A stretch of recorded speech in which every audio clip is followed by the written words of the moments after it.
तो इस तरह के समय में कोई भी देश नहीं है जो इस तरह की स्थिति को संभालने के लिए पूरी तरह से तैयार हो।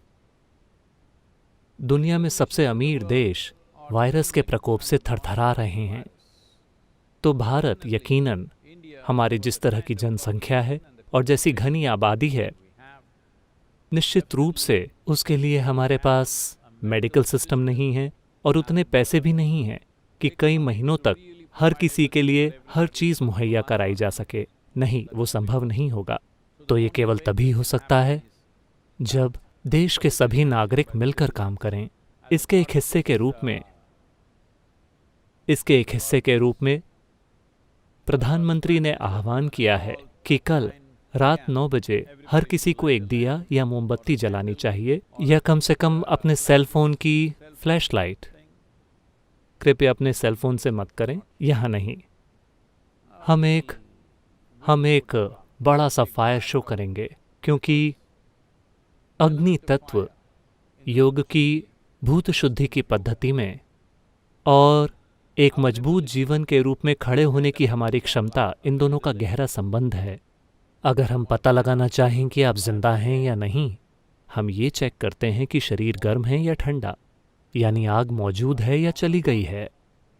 हर वो चीज़ जिसे आप इस धरती पर जीवन कहते हैं, वो सिर्फ सूर्य की अग्नि के कारण है। एक आग का गोला वहाँ जल रहा है, सिर्फ उसी के कारण जीवन संभव हुआ है। हो सकता है बाकी सारी सामग्री मौजूद हो, ये खाना पकाने जैसा है, हर चीज़ मौजूद है, लेकिन आग नहीं है, खाना नहीं पकेगा। तो जीवन ने खुद को पकाया है, मुख्य रूप से सूरज की आग के कारण। दुनिया में बुनियादी ऊर्जा बस वही है।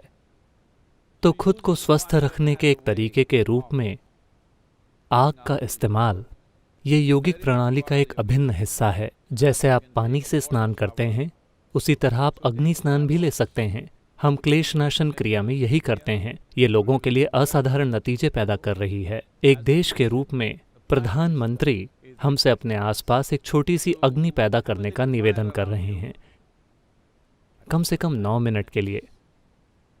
आपको 9 मिनटों पर नहीं रुकना है। मैं आप में से हर किसी को सलाह दे रहा हूं कि आप अपने बेडरूम में एक दिया रखें, अपने सोने की जगह से सुरक्षित दूरी पर, और इसे हर रात जलते रहने दें। इससे आपके लिए ज़बरदस्त फर्क पड़ेगा। वरना आपके पास एक शक्तिशाली रूप से प्राण प्रतिष्ठित स्थान होना चाहिए, जो हर समय एक जलती हुई अग्नि के समान हो। या तो ये या वो, इन दोनों में से एक चीज़ हर घर में होनी चाहिए। हमेशा एक दिया जलता रहता था एक भारतीय घर में, हमेशा। अब दुर्भाग्य से, क्योंकि लोग इसे एक धर्म विशेष के कार्य के रूप में देख रहे हैं, दूसरे लोग दिया नहीं जलाना चाहते। वरना दूसरे लोग दिया नहीं जलाना चाहते क्योंकि अगर आप दिया जलाते हैं तो आपका धर्म बदल जाएगा। ये सिर्फ बेवकूफ़ी है। तो मुझे लगता है कि कुछ धर्म पानी पर दावा कर सकते हैं, फिर नहाइए मत, अपने हाथ मत धोइए, क्योंकि ये किसी धर्म का हिस्सा है। वे नमाज पढ़ने से पहले अपने हाथ धोते हैं, तो आप अपने हाथ मत धोइए, क्योंकि अगर आप ऐसा करते हैं तो आप उस धर्म में कन्वर्ट हो जाएंगे। ये सिर्फ बेवकूफ़ी है। हर डॉक्टर कह रहा है कि अपने हाथ धोइए। क्या इसका ये मतलब है कि वो आपसे इस्लाम में कन्वर्ट होने को या ऐसा कुछ करने को कह रहा है? हर कोई अपने हाथ धोता है, हर कोई अपने घरों में आग का इस्तेमाल करता है। सबसे महत्वपूर्ण बात यह है, इसके जो फ़ायदे हैं उसके अलावा सबसे महत्वपूर्ण बात यह है कि अभी हम इस स्थिति से सफलतापूर्वक बाहर निकलेंगे या नहीं, ये इस पर निर्भर करता है कि भारत कैसे एकजुट होकर एक व्यक्ति की तरह काम करता है। हमारे लिए यही एकमात्र समाधान है। हमारे पास अस्पताल में पर्याप्त बिस्तर नहीं है, हमारे पास पर्याप्त आईसीयू नहीं है, हमारे पास पर्याप्त वेंटिलेटर नहीं है। अगर कल लाखों लोग बीमार पड़ जाते हैं तो हमें बस उन्हें मरने देना होगा।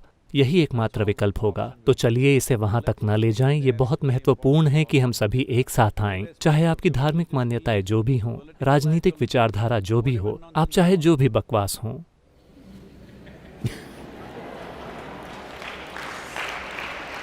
हम एक समझदारी का काम करें कि हम एक देश के रूप में एक साथ खड़े हों, क्योंकि अभी वायरस कोई भेद नहीं कर रहा है कि आप इस धर्म के हैं या उस धर्म के। आपकी विचारधारा क्या है ये जांच नहीं करता। ये हर किसी पर हमला कर रहा है। ये कम्युनिस्ट चीन में शुरू हुआ, अब पूंजीवादी अमेरिका पर हमला कर रहा है। आप इसे नहीं रोक सकते। ये कम्युनिस्ट वायरस नहीं है, इसकी कोई विचारधारा नहीं है, कोई धर्म नहीं है, ये आप पर हमला करता है। तो चलिए हम भी इस पर हमला करते हैं, एक बन के। ये महत्वपूर्ण है। तो कल हम आपको बताएंगे कि हम योग केंद्र में क्या करने जा रहे हैं। शायद हम इसका लाइव वेबकास्ट भी करें। तो कृपया